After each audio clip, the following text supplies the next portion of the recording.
नमस्कार, आपके साथ मैं हूं अभिलाषा पाठक। पूरी दुनिया एक ऐसे दौर से गुजर रही है जहां सब कुछ बदल गया है। जीने का तरीका, खाने का तरीका, किसी से बात करने का तरीका, या यूं कहें कि अब वो जिंदगी नहीं रही जो पहले हुआ करती थी। ऐसा ही हाल स्कूली बच्चों का भी हुआ है। महीनों से वो घरों में कैद हैं। मोबाइल और कंप्यूटर की स्क्रीन ही उनका क्लासरूम है। लेकिन उन मासूमों का क्या जिन्होंने स्कूल में अभी अपना पहला कदम भी नहीं रखा है? उनका दिल भी अब स्कूल जाने को बेताब है, नए नए दोस्त बनाने की चाहत है। लेकिन अफसोस कि समय इस वक्त इसकी इजाजत नहीं दे रहा।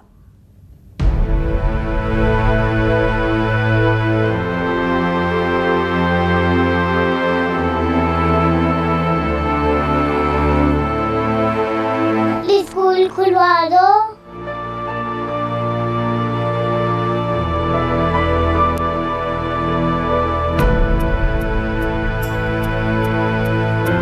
लेकिन इतने दिनों तक बच्चों को मिस करना बहुत मुश्किल है। तो अपन होता है। इस किलकारी को फिर से गूंजने की चाहत है।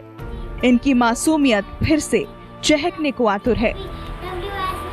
उनकी स्माइल, उनका हग, वो सब चीजें मैं बयान नहीं कर सकती। ये डबडबाई आंखें और कपकपाती जुबान एक बार फिर बच्चों की मुस्कान से मुस्कुराना चाहता है।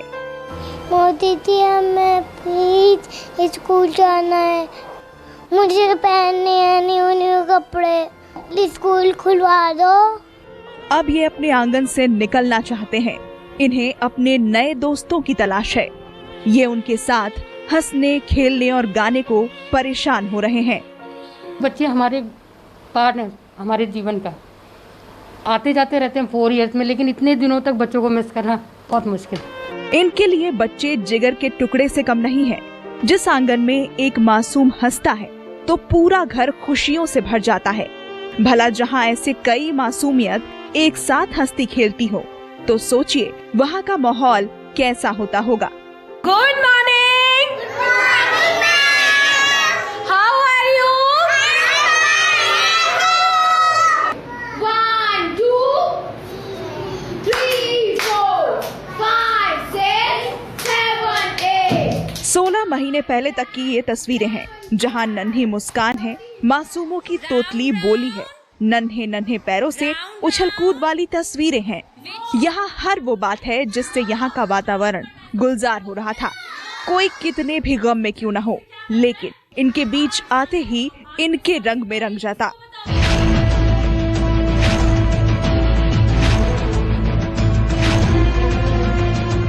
लेकिन सब कुछ थम सा गया है।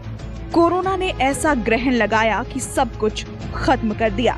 बचपन के हर रंग को बेरंग कर दिया। इन्होंने तो अभी अपने नन्हे कदमों को इस दहलीज के अंदर भी नहीं रखा है। इन्हें तो ये तक नहीं पता कि ये क्या चल रहा है। एक तरीके से कहें तो मानो बचपन का अस्तित्व ही खतरे में आ गया है। इनकी हर एक चाहत सुनकर आप भाव विह्वल हो जाएंगे, लेकिन आपकी कोशिशें हालात की मजबूरी के सामने दम तोड़ देगी। नन्हे बच्चे की मुस्कान से बेहतर कोई फीलिंग नहीं होती, लेकिन आज वो फीलिंग कहीं धुंधली सी पड़ गई है। घर आंगन में जब बच्चे शरारत करते हैं और वही शरारत जब घर की दहलीज पार करके स्कूल में करते हैं तो वही बहुत प्यारी लगती है। लेकिन आज ना ही नटखट बच्चों की शरारतें हैं, ना ही उनकी प्यारी सी मुस्कान। पिछले 16 महीने से ये प्ले स्कूल इसी तरीके से बेरंग पड़े हैं। आज इन प्ले स्कूल में रंग तो नज़र आ रहे हैं, लेकिन ये बेरंग इसलिए हैं क्योंकि यहाँ बच्चे नहीं हैं। कोरोना काल में पूरी तरीके से ये प्ले स्कूल खत्म होने की कगार पे हैं और आने वाले समय में ऐसा नहीं लग रहा है कि ये प्ले स्कूल जल्दी ही खुल पाएंगे। ज़रूरत है सरकार को इस क्षेत्र में भी मदद करने की या कोई राहत पैकेज के ऐलान की, नहीं तो ये प्ले स्कूल जो बच्चों की किलकारियों से गूंजते थे और बचपन को जीते थे, वो पूरी तरीके से खत्म हो जाएंगे। किंडरगार्टन, जहाँ से मासूमों की उस परवरिश की शुरुआत होती है जिसकी नींव उसके सुनहरे भविष्य को गढ़ती है, जहाँ से हुए आगाज से वो काबिलियत की सीढ़ी को एक एक कर चढ़ता है और सफलता के चरम को छूता है। लेकिन पिछले 16 महीनों के हालात ने सब कुछ हाशिए पर रख दिया है। रंग बिरंगी दुनिया के सारे रंग फीके पड़ गए हैं। हम 15 साल से प्ले स्कूल चला रहे हैं, लेकिन कभी ऐसी सिचुएशन नहीं आई थी कि बच्चों से इतना दूर हमको इतने टाइम के लिए रहना पड़ा हो। अभी हम ये रंग बिरंगी दुनिया आप देख रहे हैं, ये बेरंग हो चुके हैं।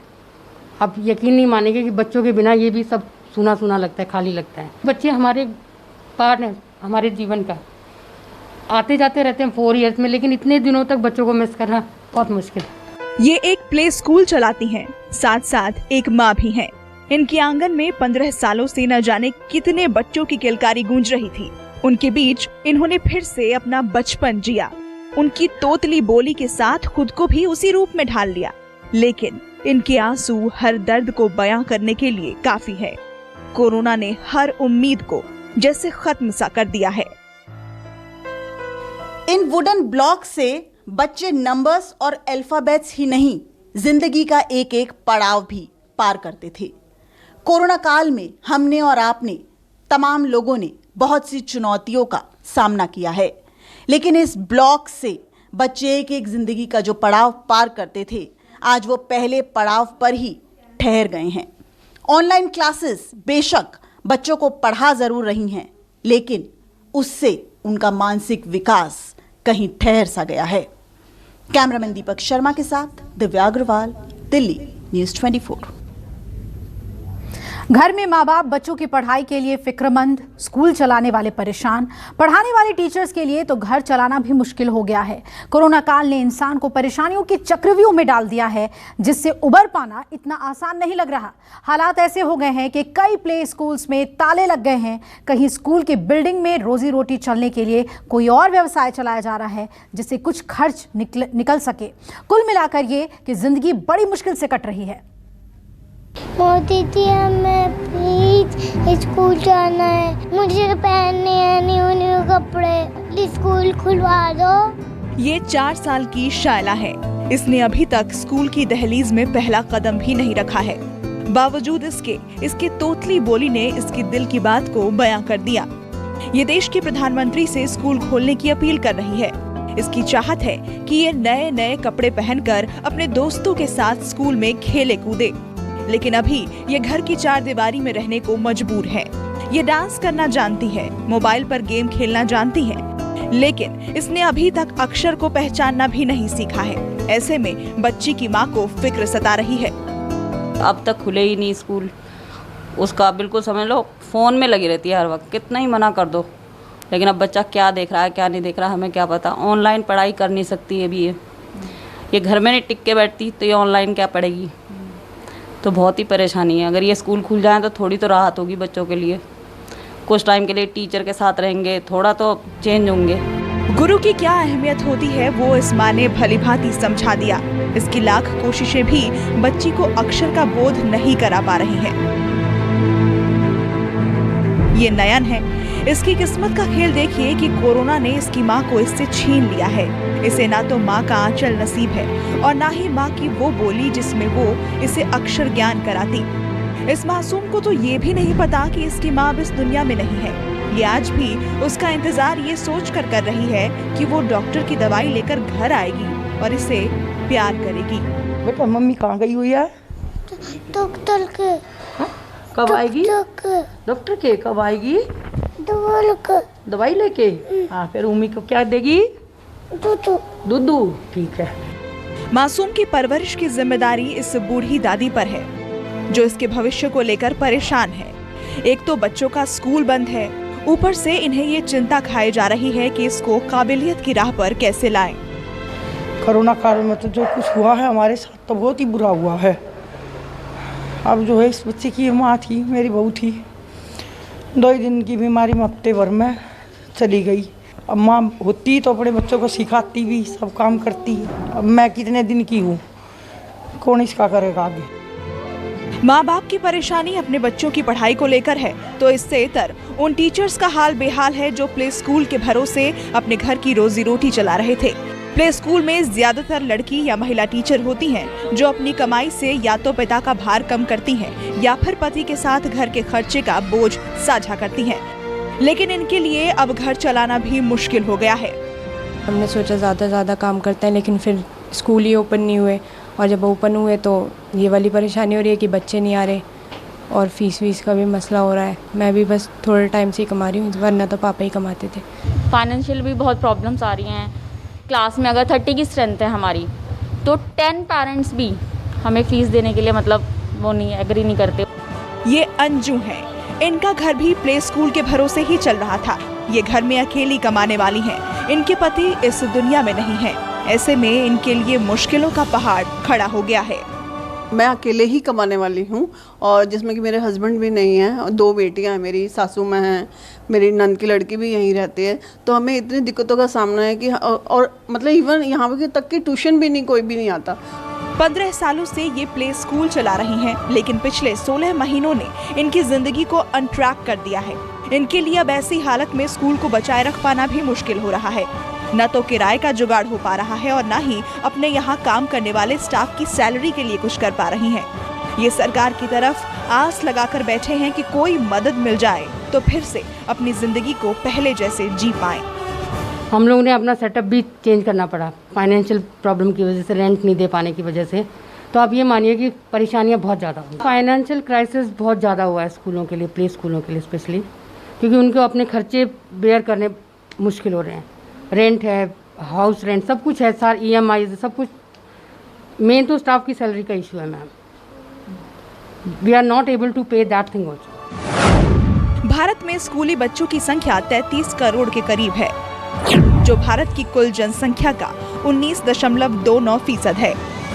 इनमें प्ले स्कूल में पढ़ने वाले करीब 90 लाख बच्चे हैं, जिनके लिए 4.5 लाख स्कूल हैं। लेकिन कोरोना के हालात ने इन पर ताले लगा दिए हैं। कोरोना की दूसरी लहर बेशक कमजोर पड़ गई हो, लेकिन तीसरी लहर की आशंका ने मासूमों के बचपन को खतरे में डाल दिया है। जिस तरह एक्सपर्ट की राय में कोरोना की तीसरी लहर छोटे बच्चों के लिए सबसे ज्यादा खतरनाक होगी, उसके बाद स्कूल के खुलने की संभावना फिलहाल दूर दूर तक दिखाई नहीं दे रही है। कम से कम 25% सेंटर तो बंद हो चुके हैं और अब वो ज़्यादा वेट भी नहीं कर सकते। एक लिमिट होती है रेंट या जिस तक बियर करने की, और कुछ तो बिकने की कगार पे हैं। फ़ोन आते हैं कि सर कोई टेक ओवर कर रहा है तो बता दीजिए। तो ओवरऑल सेटअप बहुत ज़्यादा कंडीशन काफ़ी बुरी है।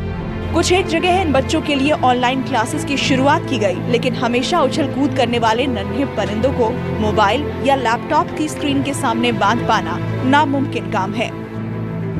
रंग बिरंगी दीवारें, बच्चों का खेल खेल में शिक्षित हो जाना और टीचर्स का कई एक्टिविटीज़ कराना, कुछ ऐसी ही होती थी किंडरगार्टन की पहचान। लेकिन आज देश भर के लगभग तमाम किंडरगार्टन कुछ ऐसे ही हालात में हैं, क्योंकि उन पर ताला लग चुका है। पिछले 16 महीने से ये किंडरगार्टन्स पूरी तरीके से ठप पड़े हैं।